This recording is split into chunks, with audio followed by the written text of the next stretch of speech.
Hello दोस्तों, hello साथियों, आप सबको नमस्कार। आप सभी का स्टिक टैन चैनल में वेलकम है, स्वागत है। आज हम आपके लिए एक बहुत महत्वपूर्ण, बहुत अच्छी कहानी लेकर के आए हैं, जिसको सुनने के बाद आपका जीवन वास्तव में बदल सकता है। क्योंकि ऐसी कहानियाँ जीवन के लिए प्रेरणादायक होती हैं, जीवन को आगे बढ़ाती हैं। इस कहानी में 4 ऐसे मित्र हैं जो पढ़े लिखे भी हैं और समझदार भी हैं, लेकिन कार्य ऐसे करते हैं कि वे बुद्धि रहित हों, यानी कि उसमें उनमें ज्ञान बिल्कुल ना हो। देखो, पढ़ाई के साथ साथ, ज्ञान प्राप्त करने के साथ साथ केवल किताबों का नहीं बल्कि सामाजिक ज्ञान का होना भी आवश्यक है। इस कहानी से हमें यही प्रेरणा मिलती है कि कैसे हम अपने ज्ञान को सही तरीके से प्रयोग करें। और चलो कहानी को शुरू करते हैं।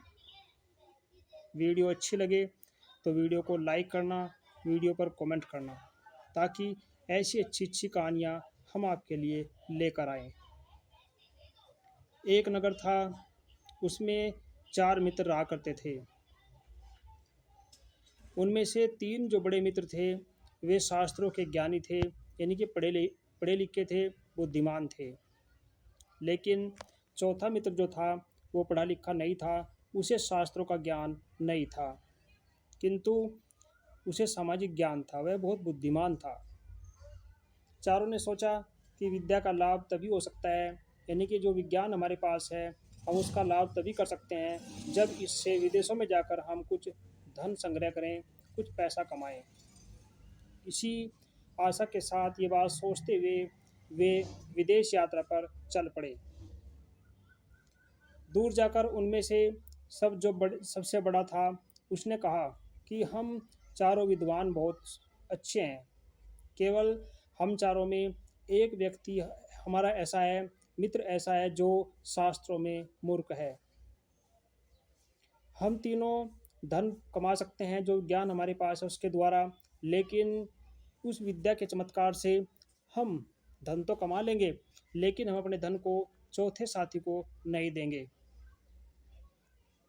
वह हमारे द्वारा कमाए गए धन का भागीदार नहीं होगा।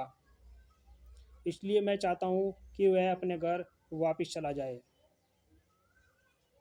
जो दूसरा साथी था, दूसरा मित्र था, उसने भी बड़े वाले की बात का समर्थन किया, किंतु तीसरा जो मित्र था, उसने कहा कि यह बात उचित नहीं है। बचपन से हम एक दूसरे के सुख दुख के साथी रहे हैं, अब हम ज्ञान के द्वारा जो धन कमाएंगे उसमें उसका भी हिस्सा रहेगा। देखो, अपने और पराये की गणना करना ये छोटे दिल वालों का काम है, छोटी सोच वालों का काम है। हम पढ़े लिखे हैं, विद्वान हैं, अगर हमारे में से एक मित्र पढ़ा लिखा नहीं है तो हम जितना धन कमाएंगे उसको भी देंगे। हमें उदारता दिखानी चाहिए, क्योंकि हमारे लिए सारा संसार अपना ही एक कुटुंब है, अपना ही एक परिवार है। उसकी बात मानकर चारों आगे चल पड़े। थोड़ी दूर जाकर उन्हें जंगल में एक मरा हुआ शेर दिखाई दिया। उसके शरीर के अंग बिखरे पड़े हुए थे।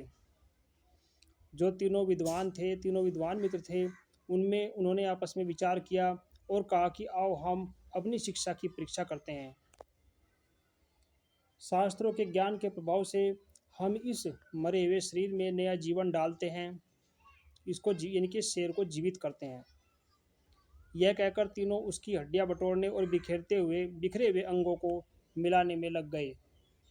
एक ने अपने मंत्रों के द्वारा उसकी अस्थियों को जोड़ दिया, दूसरे ने उसकी खाल उसके चर्म को जोड़ दिया, और तीसरे ने मांस रुधिर आदि सब इकट्ठा किया और प्राणों के संचार की प्रक्रिया शुरू की, यानी कि वो मंत्र शुरू किया जिससे इसके अंदर प्राण आ जाएं।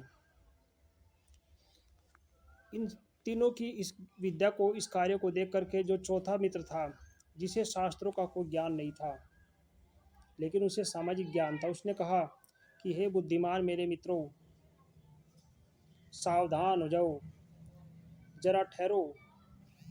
तुम लोग अपनी विद्या का प्रयोग इस पर नहीं कर सकते।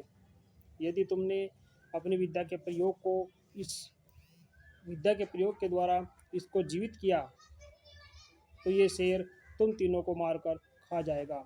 इसलिए मैं कहता हूँ कि अपनी विद्या का गलत प्रयोग मत करो। जो तीनों मित्र शास्त्रों में बहुत ज्ञानी थे, उन्होंने उसका उपहास उड़ाया, मजाक बनाया और उससे उसकी बात को अनसुना कर दिया। वे अपने कार्य में लग गए।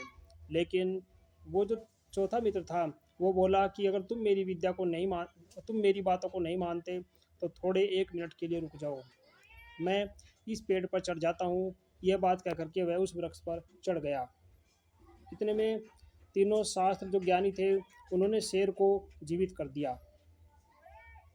अब शेर जैसे ही जीवित हुआ तो उस शेर ने जीवित होने के बाद सबसे पहले उन तीनों पर ही हमला कर दिया। एक एक करके उसने तीनों को मार दिया और जो चौथा मित्र पेड़ पर था वो बच गया। तो इस तरीके से ये कहानी हमें प्रेरणा देती है कि हमें शास्त्रों में कुशल होना ही हमारे लिए शास्त्रों में कुशल होना ही पर्याप्त नहीं है। यानी कि ज्ञान अर्जित करना ही पर्याप्त नहीं है, बल्कि लोक व्यवहार का कुछ सामाजिक ज्ञान हमारे अंदर होना आवश्यक है। तभी हम इस समाज की भलाई कर सकते हैं। यदि हमने अपनी बुद्धि को, अपने ज्ञान को समाज समाज के लिए, समाज के अनुकूल कार्य करने में लगाया तो हमारी बुद्धि के द्वारा बहुत से अच्छे काम हो सकते हैं।